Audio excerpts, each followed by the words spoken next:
ମୁଁ କିନ୍ତୁ ଏଠୁ କହିଲି କି ହଁ ମୁଁ କଥା ହେବି ନମ୍ବରଟା ଦିଅ ବୋଲି ଏଇଠୁ ନମ୍ବରଟା ନେଇକି ଆସିଲି। ଆସିବା ପୂର୍ବରୁ ସିଏ କହିଲା କି ମତେ କିସ୍ଟ ଦିଅ ବୋଲି କହିଲା। ସେଇଠୁ ମୁଁ କହିଲି କି ମୁଁ କିସ୍ଟ ଦେଇପାରିନି ବୋଲି ସେ ଜବରଦସ୍ତ କିସ୍ଟ ମାଗିକି ଗଲା। ସେଇଠୁ କିସ୍ଟଟା ଦେଲା। ସେଇଠୁ କାମ୍ପେଲା ଛକକୁ ଯିବାକୁ ଗୋଟେ ଟୋକାଟା ଆସିଲା। ସେଇଟା କହୁଛି ଆମ ବାପା ସିରିୟସ୍ ଥିଲେ ତ ଦେଖିବା ପାଇଁ ମୁଁ ଯାଉଥିଲି। ସେଇ ଟୋକାଟା ଆସିଲା ଯେ ମତେ ଜବରଦସ୍ତ କହିଲା କି ମୋବାଇଲ ନମ୍ବର ମାଗିଲା। ମୁଁ କହିଲି କି ମୁଁ ମୋବାଇଲ ଧରୁନି ବୋଲି କହିଲି। ତାପରେ ସିଏ କହିଲା କି ମୁଁ ମୋବାଇଲ କିଣିଦେବି ବୋଲି କହିଲା।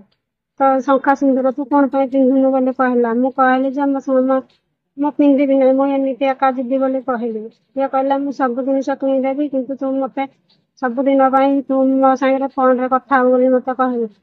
ମୁଁ କିନ୍ତୁ ସେଇଠୁ କହିଲି କି ହଁ ମୁଁ କଥା ହେବି ନମ୍ବରଟା ଦିଅ ବୋଲି ସେଇଠୁ ନମ୍ବରଟା ନେଇକି ଆସିଲି। ଆସିବା ପୂର୍ବରୁ ସିଏ କହିଲା କି ମତେ କିସ୍ଟ ଦିଅ ବୋଲି କହିଲା। ସେଇଠୁ ମୁଁ କହିଲି କି ମୁଁ କିସ୍ଟ ଦେଇପାରିନି ବୋଲି ସେ ଜବରଦସ୍ତ କିସ୍ଟ ମାଗିକି ଗଲା। ସେଇଠୁ କିସ୍ଟଟା ଦେଲା।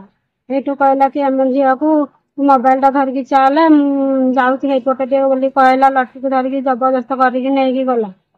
ସେଇଠୁ ଜବରଦସ୍ତ କରିକି ନା କହିଲା କି ତୋ ବାପା ମାଙ୍କ ସହିତ ତୁ କିଛି ବି କହିବୁ ନାହିଁ ତମ ବାପା ମାଆଙ୍କୁ ବୋଲି କହିଲା। ସେଇଠୁ ମୁଁ କହିଲି କି ହଁ ମୁଁ କହିବି ନାହିଁ କିଛି ଗଲା ବି। ସେ କହିଲା ତୁ ଯଦି କହିବୁ ମୁଁ ଜୀବନରେ ତତେ ମାରିଦେବି ବୋଲି କହିଲା। ନାଇଁ ସାର୍ ମୁଁ ଶୁଣିନି କି ଜାଣିନି।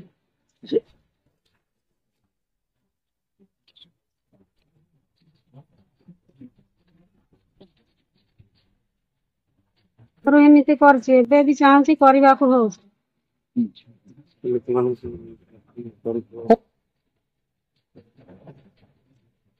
ସେ ଆଗରୁ ଏମିତି ସ୍ତ୍ରୀ ମାନଙ୍କ ସହିତ ଏମିତି ବ୍ୟବହାର କରୁଛି, ଏବେ ତ କରିବାକୁ ହଉଛି।